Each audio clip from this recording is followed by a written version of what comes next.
Hello, part two, board. Okay, here's what I want to do. I want to fill you in this tape with some personnel additions, thoughts. Two, I want to acquaint you with one another. I feel like I really feel like we're going to be a major impact in ministry. And I've learned three things as you get older. You got to have a great prayer and in there fighting with your prophetic group to make it. You've got to be able to delegate well, and you got to realize the impact of some of your foibles. I find when you're younger, you can often recover from them quickly. I think I'm observing, and so I'm trying to realize my limitations and such. For example, my dysgraphia is actually getting worse as I get older. So I now have, and I should use it for everything, is a editor who works with me constantly. We have a deal where she owns a pretty good part of everything I do, and I gift her every month on the stuff she doesn't. It's really a great help. Her name's Jan Sherman. She's a wonderful person. She co-wrote my latest book. I called her a co-writer because I felt she was doing at least a third of the work, and I was trained by Bruce's dad that if you have an editor do any more than 20% of your work, you need to have them be a co-author.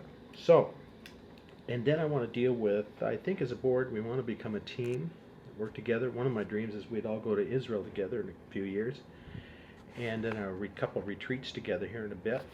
Uh, so, uh, it's a good thing, but I think I want to develop our team better, and two, uh, uh, want to. I think I should do a little teaching. I'm not really an exhorter; I'm an explainer. So I think I want to just explain a little bit today on what I look with for leaders. You guys have some incredible skills, each of you, but starting October, we have some additions. One, Rick Nash is the first week in October going to begin working with me one day a week. We do need to remunerate him for some, and because of some of the projects he's involved in, we can do that. Uh, right off, I'm having Rick help me establish a fundraising plan over the next 6 months to a year. I'm praying, and if you pray with me, we would realize a war chest of $100,000. We'll need much more later. We've got what I call the proof of concept in just about everything we're doing, which is the most painful part. I think now we're ready to begin uh, uh, moving on. I've been aggressive, but realizing things were in shift and flux and discovering all that. The other person working with me on a commission basis is Dr. Al-Akir Rogers. He grew up a Muslim and received Christ. He's a PhD in nano engineering, and he asked to come work with me and help me. He's a tremendous speaker, and I'm going to deploy him into filling in for me when I'm can't get to some of the steady dates that we have in Proxus and in our church network. And then I've also brought in a guy named David Lovelace to be a backup speaker for me, and Ron Larson is going to help me be a backup speaker as well. So we've got a good arsenal there. Uh, so I am developing that. You all each have your distinct and unique ministries, and I frankly didn't just choose you all or ask you or beg you all to help me haphazardly. We really have a well-intended plan in mind. Here's what I know you need to know about me. One, I'm great at starting stuff, new stuff. I'm great at driving and shaping organizations. I'm great at the big picture. I'm a tremendous recruiter. Uh, I care about people a lot. Doesn't always show. I am incredibly filled with imperfections, and yet have always had the most wonderful people working around me. Some of them famous, some of them not. I'm a tremendous delegator, but I'm horrible at running and managing an organization. I am not good at that at all. It bores me. I can do it for periods of time, like maybe 6 months to a year, but not long term. So we'll have to pray about that one a lot. I'm not all that bad at remembering details. I'm just horrible at carrying them out. So we need, administrative type people as we go. For now, I got to do all that. Rick's going to help a lot. Alakira is helping me a ton, and we'll move ahead. I also brought in for minimal wage a little guy named Alfred. Great guy. Like all kids, I think he's 17 or 18, might be. Their brains are much more acute than us older folks, and they get technology real well. Uh, Alfred's helping me with developing our email list and some technology stuff. I really like the kid, so pray for him, Alfred. I can't remember his last name right now, but he's a good kid. We talk a lot. So that's how we've expanded the team. Um, I've also brought in. You need to realize a great portion of how I establish my income is through what we call the Mirren Group Alliance, which is my coaching, consulting, uh, uh, sort of advising. I'm involved in a company now that builds church buildings, coming up with new ways to do that, where they get paid instead of make payments. I've got a thing we're working through to work with banks to help them with not having to repossess churches. That's a big project. Rick and I and a guy named Dr. Roger Haskins working with former bishop of the Free Methodists. So we're getting powerful teams together. That organization I don't want to spend a whole lot talking about, but we now have 23 consultants. Two major consulting companies have merged with me.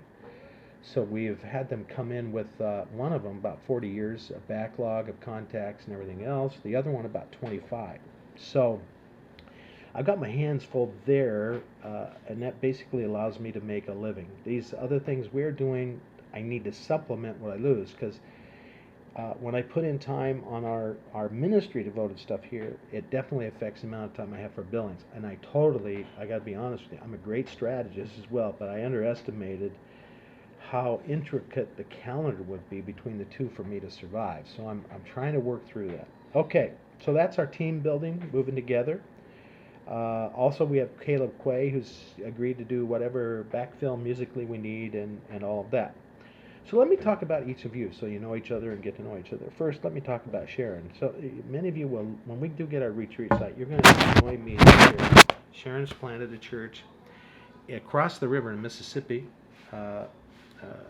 that is really a terrific church. Lots of people getting saved there over the years. Sharon is what I would call a person with a high IQ in spiritual issues. All of you have high IQs in your area of emphasis. Sharon is what I would call in tune with the anointing, like Pentecostals of old experienced, where I saw miraculous things, and Sharon has that miraculous touch on her life and spiritual insight. And I'm so happy, Sharon, you're with us. And over the years and months, you will get to hear from her. Two is Bruce Buckingham. Bruce, I have not known him well over the years, but his dad was a really great mentor of mine. And we actually spent quite a bit of time together and talking off and on over the years, actually quite often. He spoke at my church, boy, I bet 20 times at least. He and Jackie would come up, and even when we were just beginning and had about 40 people, God bless Jamie, he showed up and did a great job. Even went on the campus at UW and interceded with me for this house we wanted. So, but I'm going to tell you about Bruce. Bruce is a wise man. He spent 30 years as the communications voice and head at NASA over in, I think they call it Cape Canaveral still, just north of Melbourne. And I like Bruce because he's got a creative mind. I knew he would, and he's a wise man. He's seen a lot of stuff over the years spiritually, and I like his outlook on life. He has a thing, you need to look it up, either Jamie Buckingham or Risky Ministry, or look up his dad's name, Jamie Buckingham, as I said. Bruce is putting together some of Jamie's stuff on tape, video, and pulling together some books, great booklets off what Jamie has put together. If you've never heard of Jamie, you got to go there. I think you probably all have. I think he's the greatest writer communicator of maybe 100 years. And greatly, greatly underappreciated, but he is known all over. People my age particularly would know him well. But Bruce is a monster writer, as I said in our email, on his own. He's got 2 fiction books out, and I enjoy him doing that. He's retired now and playing a lot of golf. But thank you, Bruce, for being part of us. Third person is, I apologize for the dog barking. It's not my dogs. Our neighbor has about 3 pit bulls, and my dogs just watch them. So, anyway, the next was Ron Larson. Ron is head of church planning for Baltimore, Maryland. Ron is a good guy. We're doing a church together. He's helping me with our network of 3. He has to put up with me. when I'm on stress and when we're designing these things and the press of my schedule that changes around and pushes me every which way. But Ron, I'm going to tell you, Ron has planted 2 spectacular churches in his lifetime. Nearly no one ever plants a good one in their lifetime, but he's planted 2. He's an extremely wise guy, and I'll tell you what I like about Ron. He has high compassion, loves to see souls meet Christ, but he also is a real father, or I would say even an uncle, to young church planters. He's a great fundraiser, and I don't think there are any more than 3 or 4 Rons out of 5 million people. He's just a great guy. I look forward to the day we can all get together and you can meet him. On our meeting Thursday night, I'm going to give each of you a brief point to maybe share something God's been speaking to you. Then there's Julian Watts. Julian is a genius, a very successful startup businessman, and as Bruce is a monster writer, he's a monster cyberspace guy. Is in security and is fascinating to talk to about that dimension. But he's also a guy that I like because I think he perceives people very well, and he's one of those guys that is so doggone smart that every once in a while he throws out an idea there that, man, you would have never thought of in a million years. So we're happy Julian is with us. Julian, as I said, he's not in ministry, as we call ministry, but he has a great ministry. His father was a pastor in New Orleans. In fact, Julian's from New Orleans. Then there's next is Tom Levine, who's on our board. Tom owns a Coldwell Banker brokerage. I've known him for 40 years. Tom, though he's in business now, has great ministry skills, the best people guy I've ever met. Then we have Kyle Searcy, Bishop Kyle Searcy, who has 240 churches he oversees. And I don't know what to say about Kyle. Kyle is the real thing, and has a gift of wisdom and power, tremendously perceptive. I would say he has a super high IQ with regard to spiritual warfare, and I consider Kyle one of my very best friends, and I'm excited he's part of us.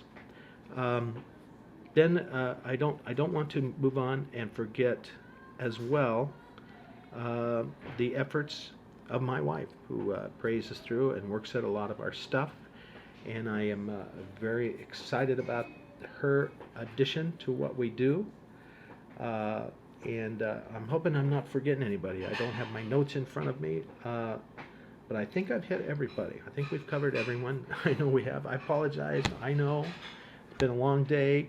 Len Sweet and I are writing this book called The Boomer Cloud, and he is working me hard, guys. Okay, so let's finish this portion. It went to 12 minutes. I apologize. I hope you took time to listen to it. Bye.